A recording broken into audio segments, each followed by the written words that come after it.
Hey gardeners and tomato enthusiasts, this video is for you. I'm a hobby tomato breeder and I want to share with you all the varieties I worked on for the 2024 growing season. I think it will be fun to follow along, including future and successive years, to see how the breeding lines develop. Let's talk a little bit about how I organize all of my tomato breeding projects. For starters, I store them in these clear Ziploc bags. These are available on Amazon. I like them because they can easily be opened and closed repeatedly. I label my bags with the breeding project number because I assign all of my breeding projects with a number. Then I will also put on here what line we're at. So in this case, this is F4 seed. And I will include the year that these seeds were grown out and collected. Then I will refer to a clipboard where I keep a typed document of all my breeding numbers and what they are. So for example, this is number 35. So when I look up breeding project number 35, I can see the parent, both the mother and father parents of the cross. In this case, the mother parent was a tomato variety called Early Sabacus aliana. It's a really great yellow, oval-shaped cherry tomato that does really well in my area, hence the reason for breeding with it. Now, what I will get over the time is different siblings from this cross. For example, when I grew out the F3 of this variety, I got both yellow and red plants. I liked them both, by the way. But this year, growing out further, I also got red and yellow striped and solid. So I am differentiating between them by putting striped or solid on the bag. For my first tomato, let's look at the oldest one that I have, which is F9. This one is named Minnesota Icicle. This is an elongated paste type tomato with that blue or anthocyanin coloring. The background color is a brick red. Technically, I have 10 years devoted to this variety. The first year, of course, I made the cross and saved the seed. On the second year, I grew out the F1 plant. Now we are looking at the F9 fruit.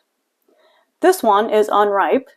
You can see in the unripe stage that it has heavy anthocyanin coloring.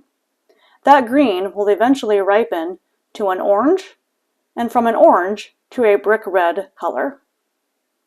Let's go back 10 years at the parents and the successive generations to see how we got here. The male parent is a nice beefsteak tomato with blue anthocyanin coloring. The female parent is an elongated red paste tomato. I can't find any photos of the F1 fruit, but fortunately, starting with the F2, I do. First we had a nice beefsteak tomato, much like the father, with that anthocyanin splashing. I was calling the beefsteak line the State Fair. Another F2 had some elongation, which is more what I was going for, and yet another option is somewhere in between. Moving on to the F3, again I had my State Fair line, which was starting to turn more into a heart shape, as you can see here in the sliced fruit. It was very beautiful. Although that heart-shaped line was very beautiful, my ultimate goal I had in mind was to make an elongated tomato with blue anthocyanin coloring, hence the name Minnesota Icicle. Had I not grown out hundreds of tomatoes, I may have never found the elongated version, as this one was definitely more recessive. Heading into the F4, I did keep that beefsteak or State Fair line going. I also kept and differentiated the heart-shaped beefsteak as well. I thought both of them were very attractive. Interestingly, I also came across a miniature beefsteak, meaning it was beefsteak in shape, but the size was quite miniature. I also kept this middle-of-the-road line, meaning it wasn't quite as elongated as I wanted. It had a nipple tip, but I still wanted something slender with more anthocyanin. Although far and few between, this elongated slender one was the one that I kept selecting for. Just look at all the cool lines I had going on at the F4 stage. I had that nice beautiful State Fair beefsteak, a rather large beefsteak in addition to that one, a heart-shaped, a miniature beefsteak, and 2 different elongated ones. Of course, I was selecting for a more slender with more anthocyanin. At F5 generation, I kept that beefsteak, I kept the heart shape, and I kept that middle of the road one. But in the end, of course, I was selecting for this nice Minnesota Icicle. Skipping ahead to F7, I'm trying to focus at this point on that nice elongated Minnesota Icicle. At the F8 generation, I finally achieved my satisfactory results. A nice elongated tomato with that anthocyanin coloring. Happy with my results and years of selecting, I finally named it Minnesota Icicle. I did find a random heart-shaped tomato, as well as what appears to be a bifurcated tooth-shaped tomato. However, I only saved the seeds of this desired specimen. And that brings us to the F9 fruit, grown in the summer of 2024. I'm so happy that I've finally achieved the desired shape and color for the Minnesota Icicle tomato. It really is a stunning tomato, even on the cutting board in my kitchen. After 10 years, I finally have this shape and this color. Here I'm picking my Minnesota Icicle. So this one is a tomato that I have about 10 years in the making on. So it's an elongated, pointy shape, hence the icicle name. And it's got that blue anthocyanin dark color that almost looks black. And it's cold here in Minnesota, hence the name Minnesota Icicle. We've got a blue elongated tomato. So they're pretty late to ripen, and I'm going to pick them right now. So this makes a really good sauce tomato. It keeps really good on the shelf. Has a great shelf life is what I'm trying to say here. Which is really great because I'm busy and I work, and if I pick these, I don't always have time to process them right away. So I like the shelf life of them. Like some of the sauce tomatoes, they are late. I do wish it was an earlier tomato. They keep on the vine pretty well too, so you know, these here where they're clearly not ripe yet, you can see that black anthocyanin splashing on that side, but you flip it over, it's green in the back. That needs to turn to red. And some of them even are kind of an orangey color first, and if you leave them on there longer, it will turn into a deeper red. Surprisingly, this year we're getting a really nice long growing season. It normally would not be this warm in September, so I'm loving it. The spring was horrible with the flooding. Basically got a 2-month late start, so this is helping to make up for that.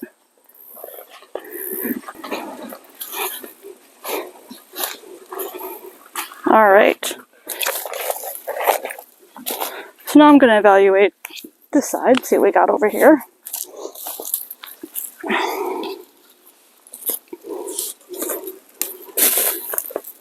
Oops. That's a pretty pair there. Anytime I have a beautiful tomato, I like to quote National Lampoon's Christmas Vacation. She's a beaut, Clark. Normally we wouldn't have this much blight in our tomato garden, but because we had flooding this spring, it's been a rough year.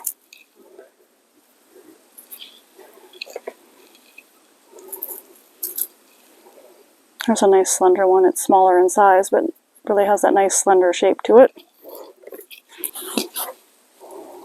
Here's a really pretty pair right here. Check this out up close.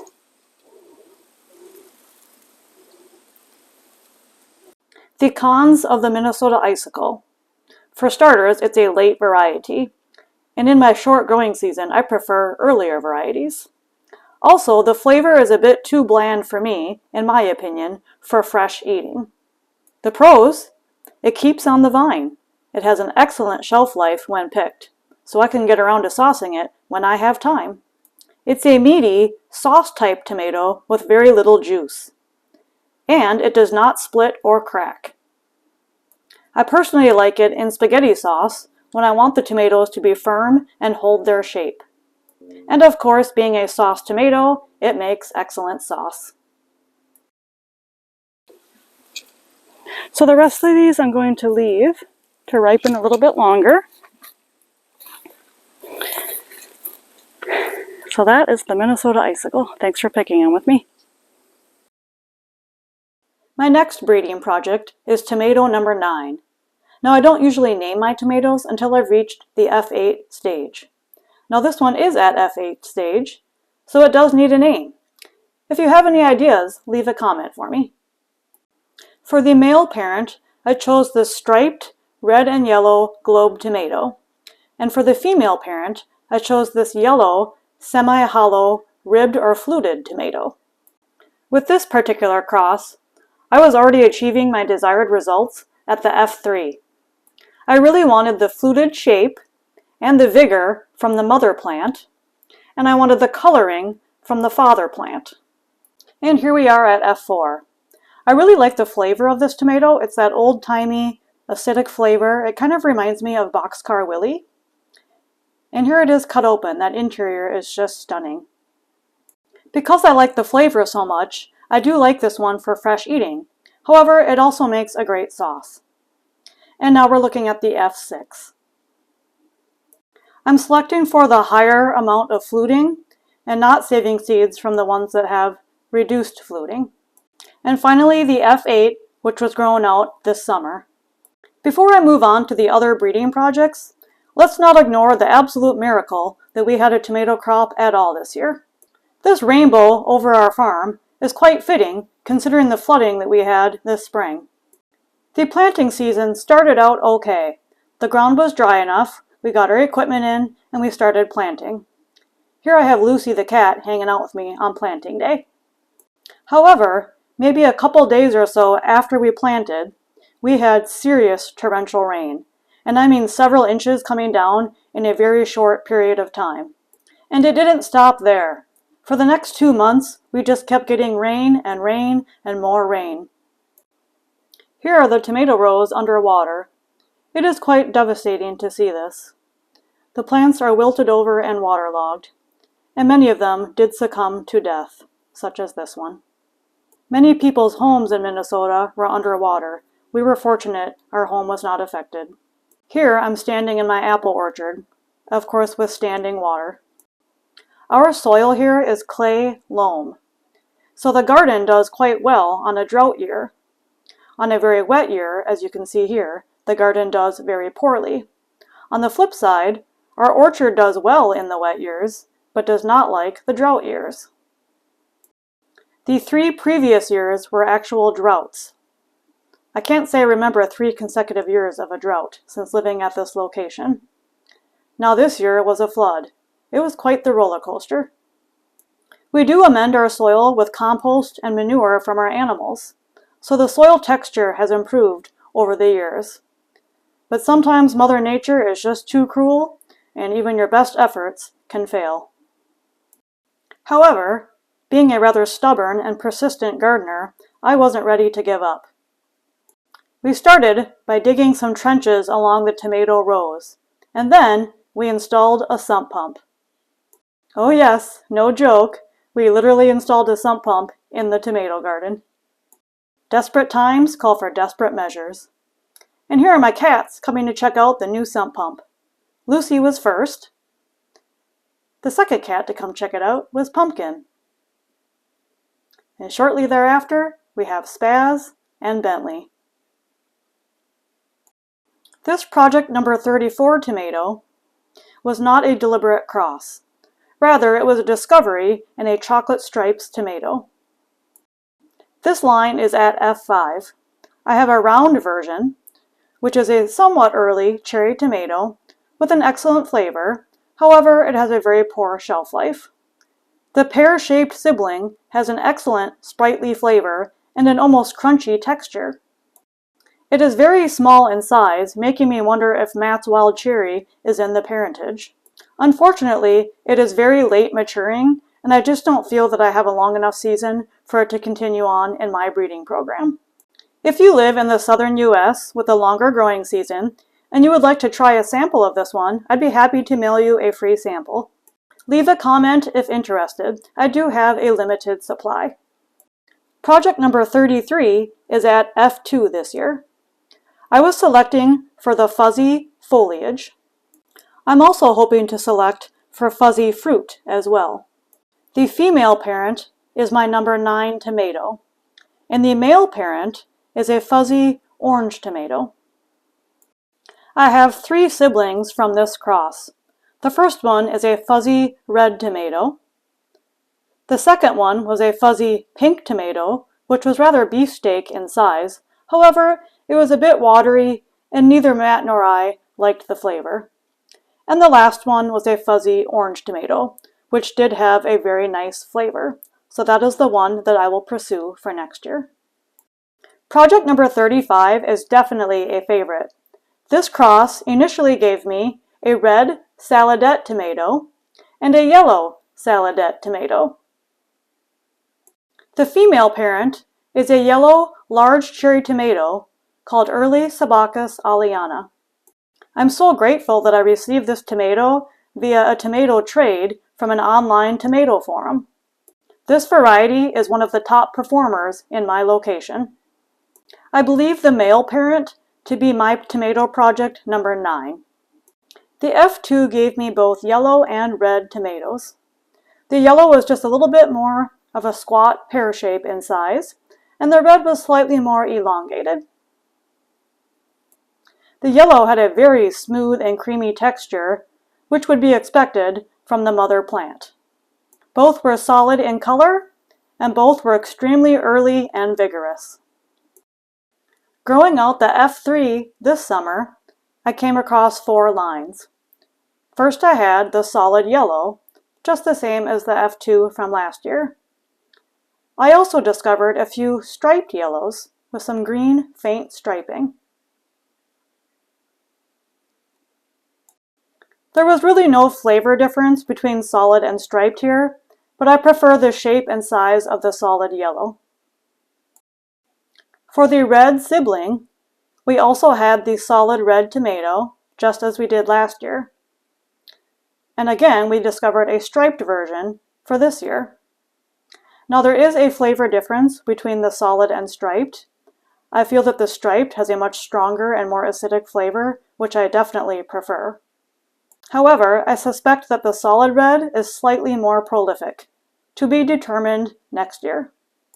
I'm also happy to observe that the red tomato has increased in size compared to the F2.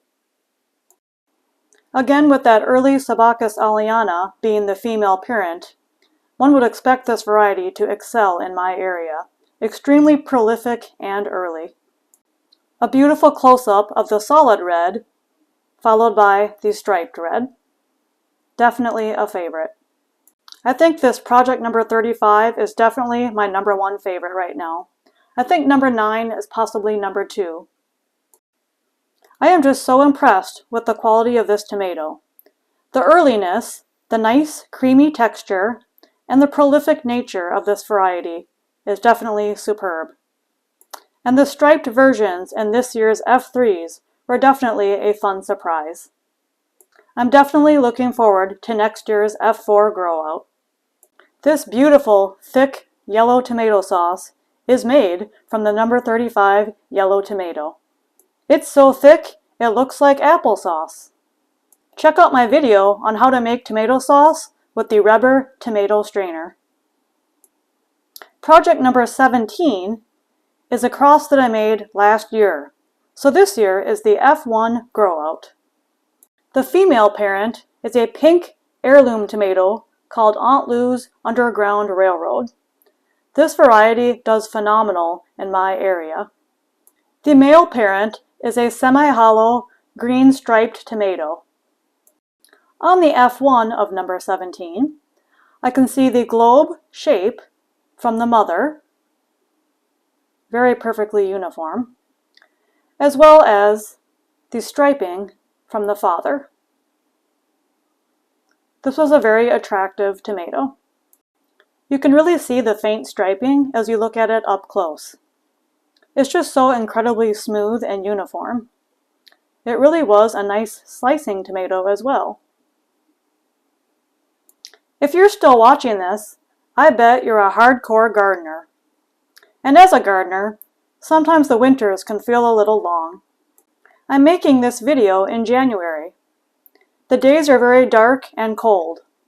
And sometimes looking at beautiful tomato videos is just the pick-me-up that we need. I have 4 more breeding projects to share with you. Project number 25. This one was one of my favorite F1s for the year. It was extremely prolific and beautiful to boot. The male parent is again a semi-hollow green tomato that does very well for me. The female parent is Mila tomato. Now this is an orange tomato that I purchased from Baker Creek Heirloom Seeds. I don't see this variety for sale anymore, and I'm really glad I got my hands on it when I did. Of course, we have this elongated shape on this F1, which is coming from the female parent, and that nice faint striping is coming from the father. This tomato started ripening mid-season, but I will definitely say that at the end of the season, it really pumped out a lot of fruit. I was filling basket after basket. With both parents being very meaty and non-juicy tomatoes, I would expect the offspring to also be a nice, meaty tomato. It also had an excellent shelf life once picked. There was no blossom end rot despite the heavy rains. Project number 26, I have a specific goal in mind. I basically want a larger version of the Mila tomato with a thicker neck. The male parent is the Mila tomato, and I crossed it with a female tomato that is a beautiful, smooth, and uniform orange globe. It is orange in color, both exterior and interior, with a smooth texture, just as the parents. There is some cracking and cat facing. The prolificness matched the parents, being low to moderate. We shall see what next year's F3s will bring us. Project number 32. Now this was a difficult one to perform the cross. I chose Sweetheart Cherry as the female parent. Now this was very difficult to work with because the style and stigma were very small and delicate. Also, by using that cherry tomato as the female, I had very few seeds to work with. I chose as the male parent Boxcar Willie. I just love the classic acidic flavor of the Boxcar Willie tomato. However, it is rather low in the production. It reminds me of the Black from Tula tomato. Excellent flavor, but very low production. At first glance, this F1 looks like a rather insignificant, standard red round cherry. The flavor was good, the tomato was a bit juicy, and it was very prolific. It reminded me of zucchini. You have to pick them nearly every day. Some of the fruit had a pointed tip and heart shape, just like the Sweetheart parent. It also took after the Sweetheart parent, as in it ripened in a truss form from the top down. And my last project to share with you is number 36, the red round cherry tomato. The female parent is again Aunt Lou's Underground Railroad. Unfortunately, the sunlight had faded the label, and I was unable to decipher the writing for the male parent. If you've watched my How to Breed Tomatoes video, you will see that I label my crosses with hot pink tape and a permanent marker. Unfortunately, sometimes the sun will fade that permanent marker. The F1 was basically a very juicy cherry tomato. As I grow out future generations, I might be able to guess who the male parent was. Did you enjoy talking tomatoes with me? If so, leave a comment. I would love to hear from you. It never gets old talking about tomatoes. Would you like to see a video where I showcase other tomato varieties that I have grown over the years? Let me know in the comments.